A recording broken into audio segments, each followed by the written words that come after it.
estudio y sobre todo de algunos aspectos que vamos a ver, así que vamos a estar bien puestos y bien listos.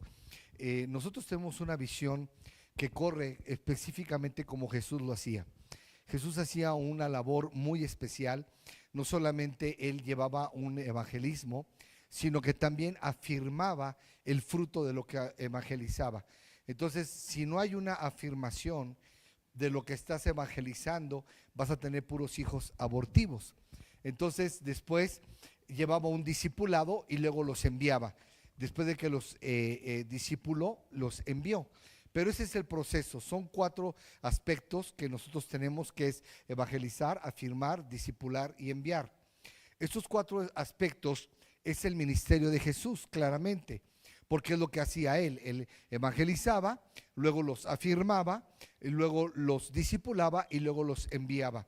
Y eso lleva un proceso. Si tú no confirmas el sistema o más bien el evangelio que tú estás dándole a esa persona, no se va a poder quedar, porque necesita ser totalmente ministrada, porque obviamente los primeros enemigos de una persona que acepta a Cristo no es el diablo, sino son la familia que tiene esa persona cuando vino aquí a los pies de Cristo.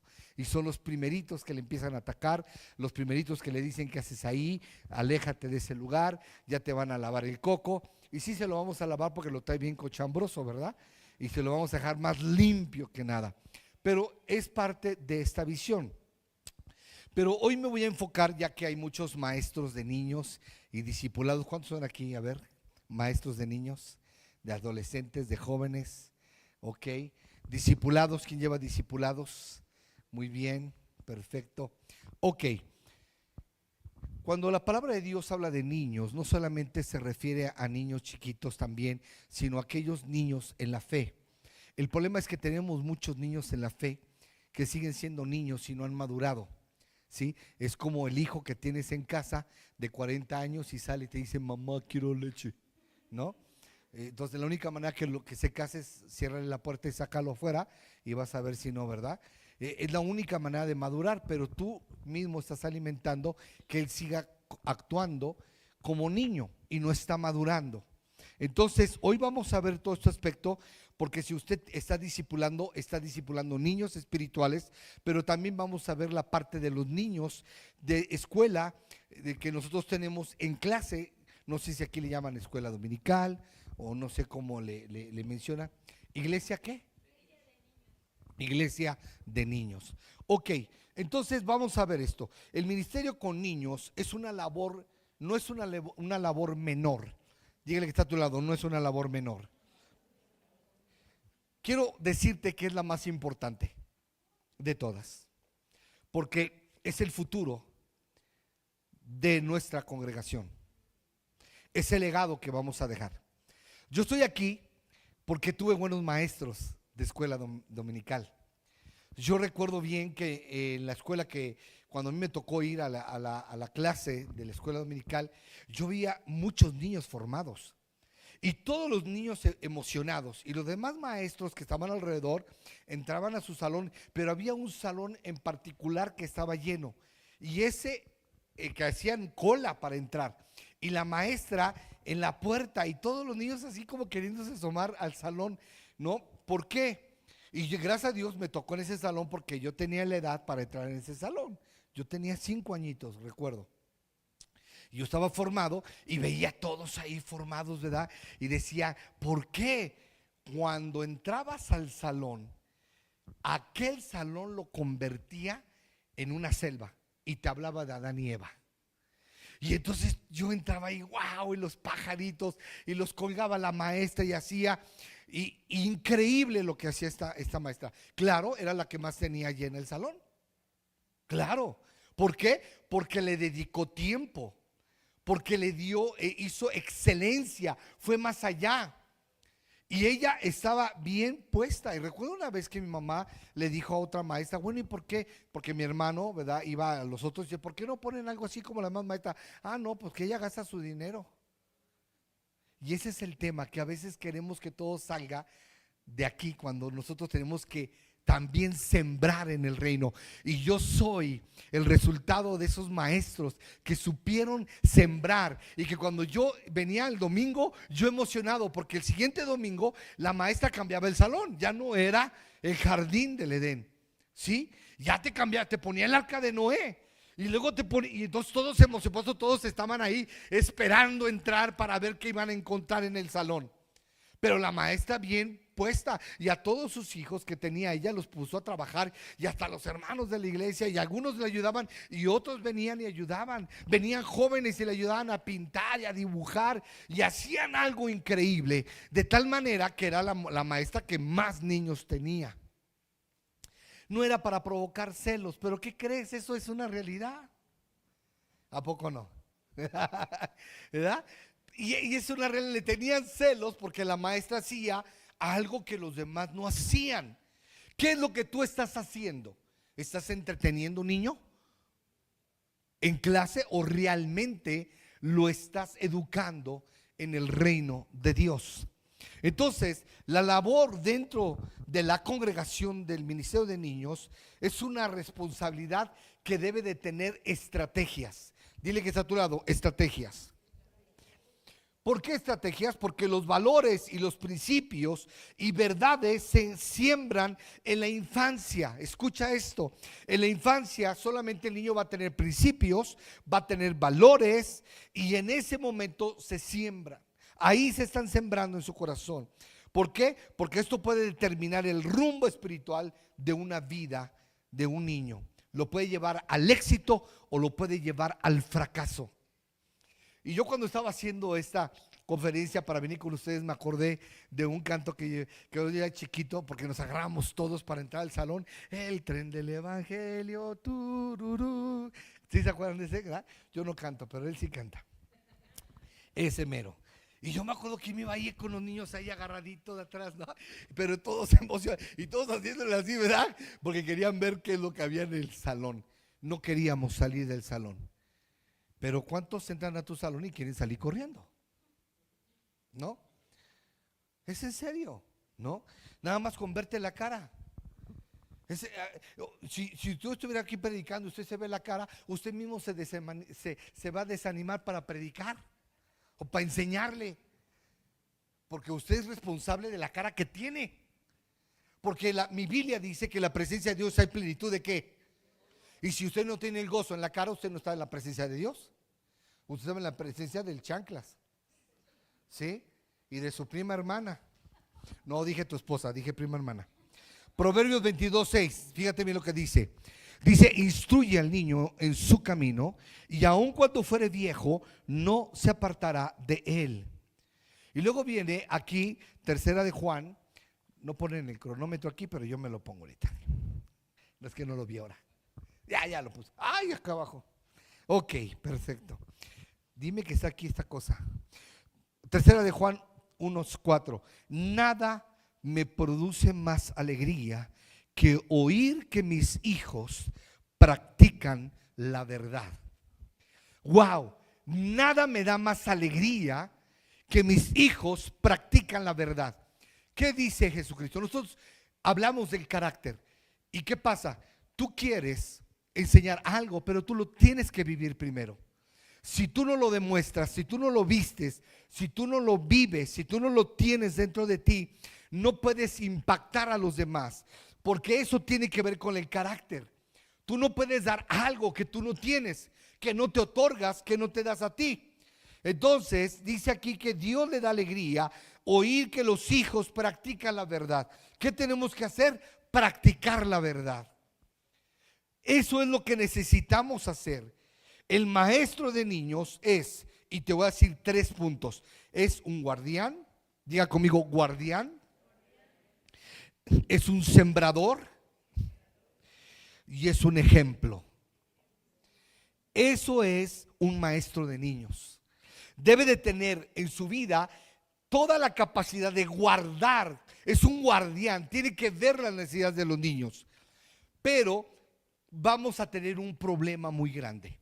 Todo lo que tú le enseñas a un niño durante 45 minutos o 1 hora o hora y media, lo que estés con el niño, el papá o la mamá lo pueden tirar allá afuera en menos de 5 segundos. Entonces, ¿qué necesitamos hacer? Yo entendí algo. Hace muchos años yo estaba trabajando con una asociación que todavía tengo, y esa asociación empezamos a hacer labores y empezamos a trabajar en escuelas. Me había dado cuenta de esa gran necesidad. ¿Por qué? Porque yo también trabajé con el Ministerio de Niños. Yo estuve también cambiando pañales en la escuela. Yo sabía cambiar pañales de chico y los entretenía y jugaba con ellos diferente, de una manera que pudiera transmitirles el evangelio, ¿no? Recuerdo que entraba un niño que decía: yo soy Nacho, ¿no? Y se reían todos, ¿no? Y el papá se enojaba porque decía: no, tú eres Ignacio. Pero a él le gustaba que le decían Nacho, ¿no? Y se reía y yo jugaba. Él se acercaba mucho conmigo, era el más tremendo, pero yo lo traía y hacíamos cosas. Entonces, ¿qué te quiero decir con esto? Que nosotros tenemos que convertirnos en guardianes. Y entonces me di cuenta que los papás le enseñábamos algo y el papá le decía otra cosa, y nosotros: no le hable así porque va a tumbar lo que ya el ánimo que le levanté, usted me lo está tirando recogiéndolo, ¿no? Entonces me di la tarea a abrir una escuela para padres. Cuando empecé a hacer escuela para padres, yo tenía conmigo, que asistía conmigo, la segunda secretaria de la Secretaría de Gobernación de Educación Pública, y me dijo: me gusta tu plan de escuela para padres, ¿por qué no vienes y lo expones aquí en la Secretaría de Educación? Fuimos a la Secretaría de Educación Pública, lo presentamos, nos empezaron a llevar a escuelas privadas y luego se abrió a escuelas públicas, y después lo agarraron ellos y lo hicieron un desastre, porque metieron psicología y metieron un montón de cosas, y yo traía todo lo que era la escuela para padres. Entonces, no puedes educar al hijo si no educas al papá. Y ese es el problema que vas a tener. Entonces, tienes un reto para que el día de mañana puedan ustedes formar una escuela para padres, para que los maestros, porque cuando llega el papá y dice: ay, es que yo no sé de dónde sacó eso mi hijo, ¿verdad? Pues obviamente el hijo es el reflejo de papá y mamá. ¿Y qué crees? Quieras o no quieras, los hijos, el maestro sabe cómo vives en casa porque conoce a tu hijo y a tu hija. Y le da más pena al maestro decirte: sí, sí, hermano, sí, hermana, sí. ¿Cómo no? ¿Verdad? ¿Por qué? Porque el niño no dice mentiras y te suelta todo lo que está viviendo en casa, ¿no? ¿Por qué? Porque así son los niños, ¿no? Así son los niños. Entonces, escuche bien: guardián. ¿Qué tienes que ser? Guardián. Número 2, sembrador. Tú vas a sembrar principios. Todos los principios que vas a enseñar. No puedes hacer una clase al ahí se va. Tienes que estar bien estructurada, bien puesta, y tiene que ser atractiva para que tú puedas llevarlos. Y luego tienes que ser un ejemplo para los más pequeños del reino, ¿sí? Tú tienes que ser un ejemplo. ¿Qué es lo que ha pasado en la televisión cuando vemos que hay gente que trabaja con niños? ¿Qué ha pasado? Aquellos grandes artistas, bueno, que salen en la televisión y que trabajan con niños, los ven en un acto inmoral y se acabó su carrera artística con niños. ¿Por qué? Porque son un ejemplo. Son un ejemplo. Entonces los niños están visualizando y observando todo el tiempo. Y eso mismo va a pasar con los que vienen por primera vez a la casa de Dios, ¿verdad? Cuando vienen aquí y se sientan, los nuevos son los que más critican, porque son niños. Nada les parece, no hay amor, no me quieren, ama más a mi hermano de allá que a mí, y empiezan con su rollo. El niño por naturaleza es orgulloso, y así son todos los nuevos, vienen con orgullo. Y romper el orgullo no es fácil. Por eso cuando tú estás discipulando debes de tener cuidado. Estás tratando con un niño espiritualmente hablando. Y para meterle los principios espirituales tienes que hablarle, como decía Pablo, tengo que darles leche, no les puedo dar vianda porque aún no son capaces de poderlo masticar. Entonces debes de entender que hay cualidades esenciales del maestro de niños. Y te voy a hablar de estas cualidades que tienen que ver con el carácter de un maestro de niños. Primero, debes de entender que debes de tener amor genuino por los niños. Antes de continuar, tengo un pequeño video que hice Y más o menos así tú puedes preparar, porque ahora estamos en una época de lo tecnológico, ¿cierto? No sé si ahí los medios me escuchan y lo podemos poner ahí para que lo puedan visualizar. Es muy pequeño, dura segundos. No sé si están aquí tierra comunicándome con Marte, pero súbele al volumen, mijo, ¿por qué?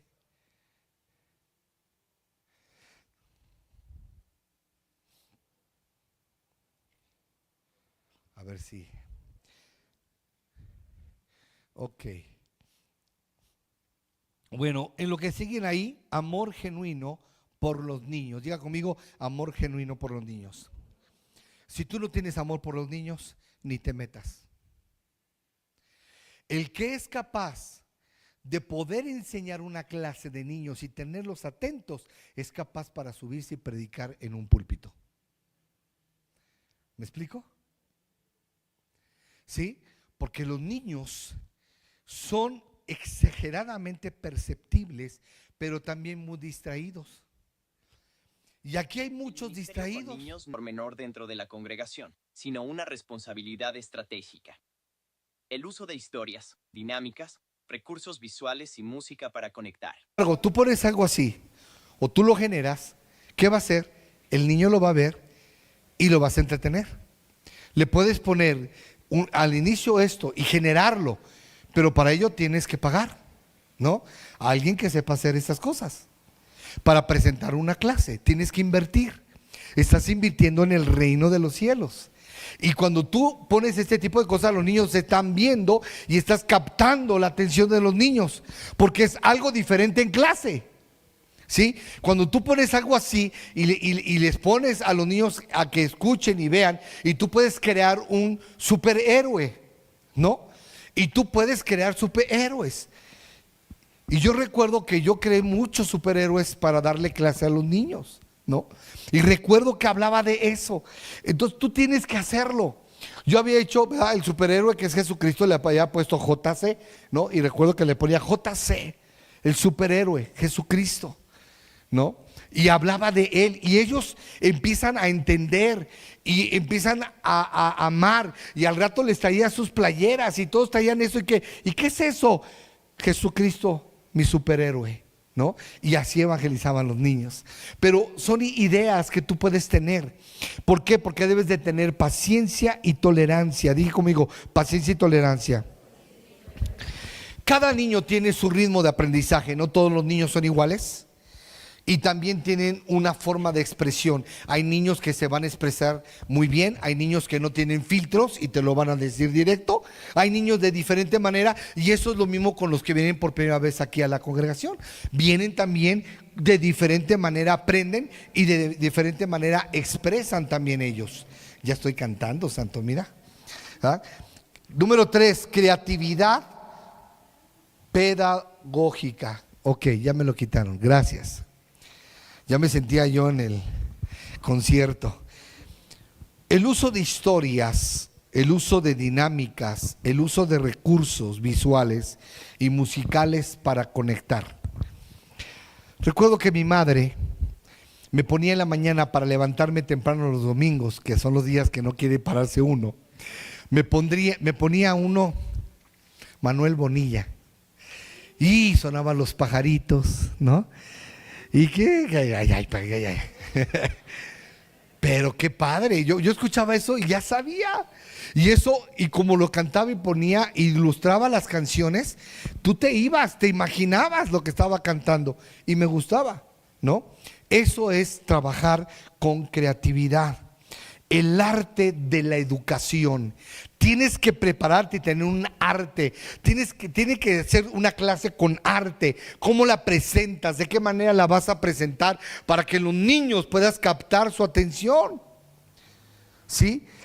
Número 4, claridad y sencillez. ¿Qué tienes que ser? Muy claro y muy sencillo con los niños. Igual con los niños espirituales cuando vienen. Tienes que ser claro lo que estás hablando, ¿verdad? Y tienes que ser sencillo. Porque luego veo a muchos que están discipulando y están usando un lenguaje que para usted ya es conocido, ya lo sabe. Ellos no entienden, ¿no? Y tú pones el pizarrón, primera de Tim 4:16, y dicen, primera de Tim, ¿y eso qué es? ¿No? La gente no sabe lo que es primera de Tim. Pues si pones primera de Timoteo, tampoco te lo van a entender.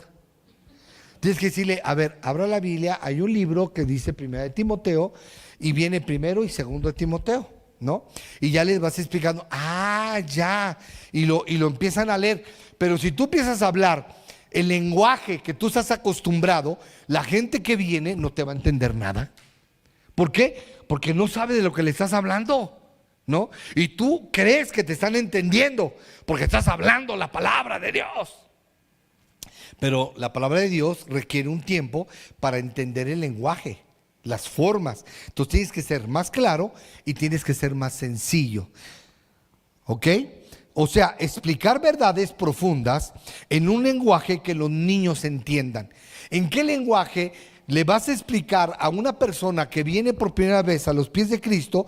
Tiene que ser con un lenguaje tan explícito, tan sencillo, que lo va a entender, que lo va a comprender y va a decir, mira, así sí entiendo, ¿verdad?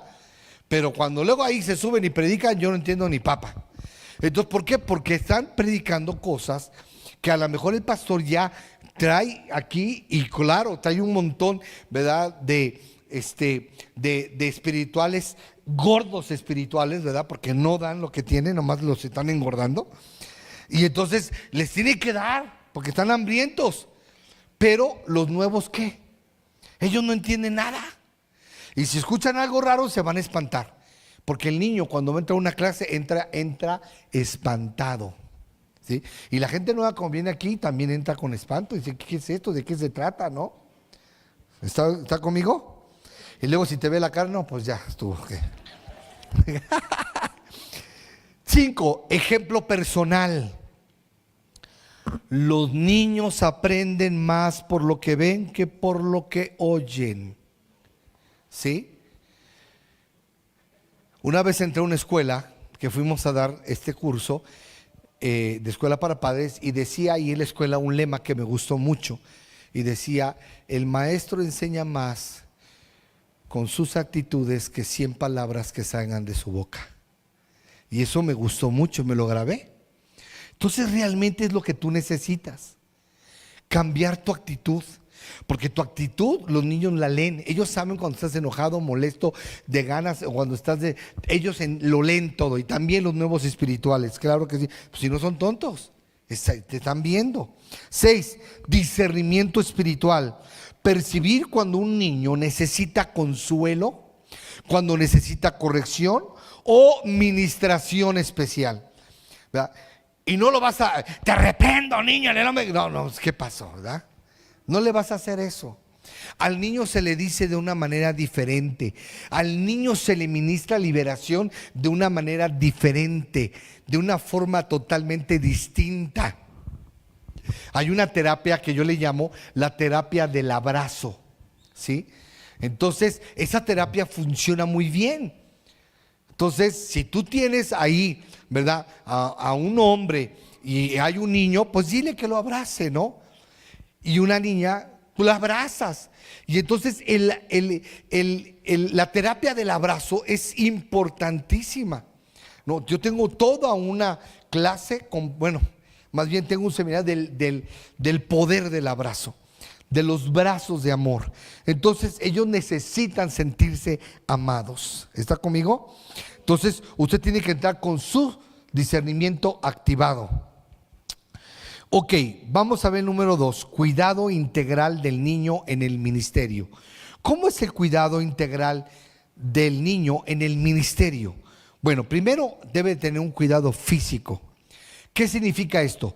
Tienes que tener los espacios seguros, sin objetos peligrosos. 100% cuidando que ningún niño vaya a tener un problema en la clase.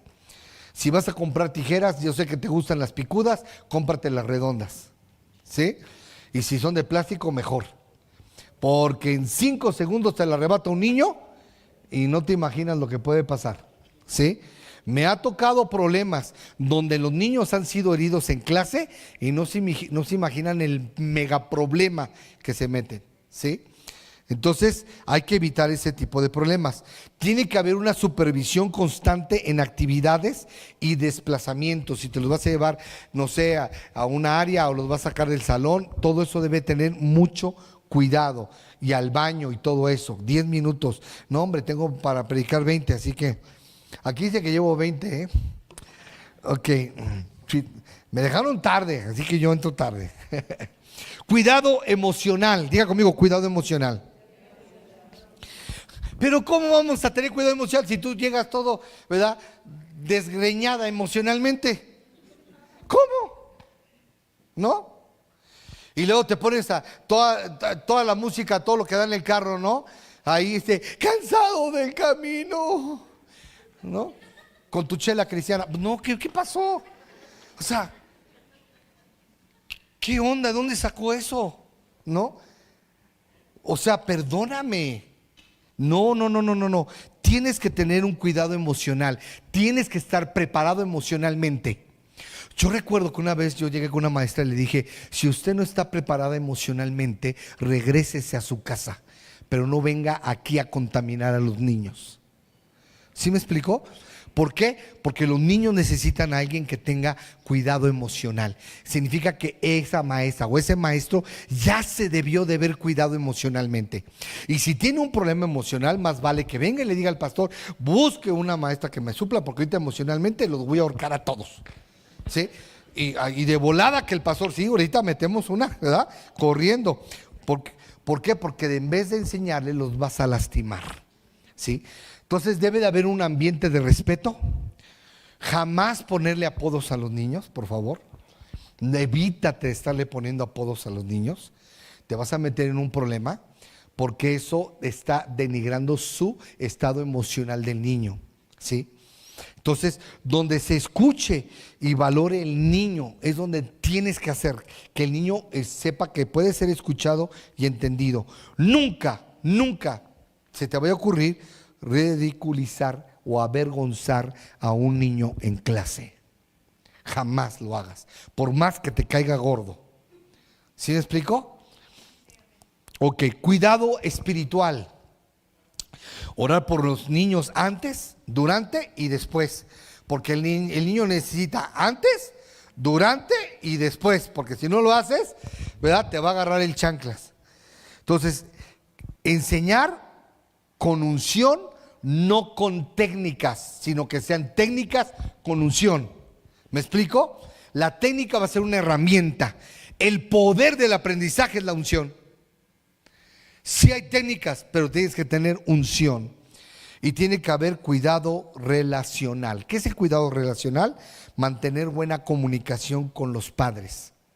Buena comunicación con los padres. Informar avances y retos de los niños. Y a lo mejor dejarles tarea y decirle: esta semana tiene el reto de no decir mentiras, papás. Así se lo dice sabiamente. Así que ayúdenos a no decir mentiras en casa. Se lo estás mintiendo, ¿no? Porque luego llega el niño, ¿verdad? Cuando llama el papá, ¿verdad? Y si yo no soy mentiroso, ¿verdad? Entonces, hijo, contesta: si es Juanito, dile que no estoy, ¿no? Y el niño contesta: ¿quién? Juanito. Ah, dice mi papá que no está. Porque el niño así es, ¿no? Y te va a echar de cabeza. Entonces, cuidado, porque el niño sabe cuando tú mientes. ¿Está conmigo? Porque ellos viven contigo. 3. ¿Cómo ministrar a los niños? Primero, conexión inicial. Tiene que haber una conexión inicial. ¿Cómo? Tienes que romper el hielo con canciones, con juegos, con preguntas simples, ¿sí? Preguntas sencillas. Y eso mismo lo vas a hacer con los adultos. Cuando vienen por primera vez en un discipulado, haz lo mismo. Rompe el hielo con canciones, rompe el hielo con algunos juegos y algunas preguntas simples. Número 2, enseña interactiva. O sea, una enseñanza interactiva, incluir preguntas, dramatizaciones y participación activa. Yo recuerdo que mi maestra nos ponía y decía, a ver, tú eres Moisés y ahora tú eres Pablo y ahora, ¿verdad? Y así nos ponía y actúen como tal, ¿verdad? Y nos daba un versículo y lo teníamos que actuar y eso era padrísimo y yo aprendía muchísimo con dramatizaciones, ¿no? Y recuerdo que yo venía y me decían, ¿y ahora tú qué? Pues soy Pablo, ¿no? ¿Y por qué? Porque eso lo había visto en la clase. Entonces tienes que entrar a historias bíblicas adaptadas con imágenes y ejemplos de su vida diaria. Eso es una realidad, aplicarte a la actualidad. Te tienes que actualizar, ya no puedes seguir haciendo la misma forma como lo estabas haciendo porque ya caducaste, ya se aburrieron los niños. Y los niños saben cuando un maestro no hace algo que está generando, ¿verdad?, cambios, ¿verdad? ¿Ok? Tiempo de reflexión, momentos breves pero intencionales para aplicar enseñanza. 5, oración personalizada, orar por cada niño, mencionando su nombre, porque si no lo mencionas no se siente importante. Escuche esto, es bien importante lo que le estoy diciendo. Refuerzo positivo, reconocer los esfuerzos y los logros para motivar el interés. Muy bien, lo hiciste, es excelente, aunque haya dibujado patas para arriba, ¿ok? Usted échele, a veces necesitamos una palmadita que te digan, vas bien, bien chueco, pero vas, ¿no? Pero bueno, vas bien. Entonces, a veces necesitan eso, aprobación. Número 4, fortalezas del maestro de niños. ¿Cuáles son? Influencia temprana y duradera en la fe. Esto es la influencia que tú vas a tener y las fortalezas del maestro de niños. Capacidad de moldear el carácter cristiano desde la infancia. Crear un ambiente donde los niños asocien a Dios con amor y seguridad. Tú no sabes si estás tú preparando un gran evangelista o un gran profeta o a un gran pastor o a un apóstol. Tú no sabes nunca quién tienes delante de ti. Y cuidado. Riesgos y debilidades que debes de evitar. Convertir la clase en una guardería sin propósito espiritual. Falta de preparación previa. Perder la autoridad por exceso de permisividad y rigidez externa. Y enseñar de forma monótona, sin conexión emocional, que no te conectes en la clase. Y ya llegamos a la conclusión. El maestro de niños es un formador de cimientos espirituales. Su tarea requiere un corazón sensible, manos creativas, rodillas que oren. Y mira lo que dice Mateo 18:5. Cualquiera que reciba en mi nombre a un niño como a este, a mí me recibe. Un maestro de niños no solo enseña lecciones bíblicas, sino que modela el amor de Dios. Con cada palabra, con cada gesto y con cada acción. Tienes que modelar el amor del Padre. Amén.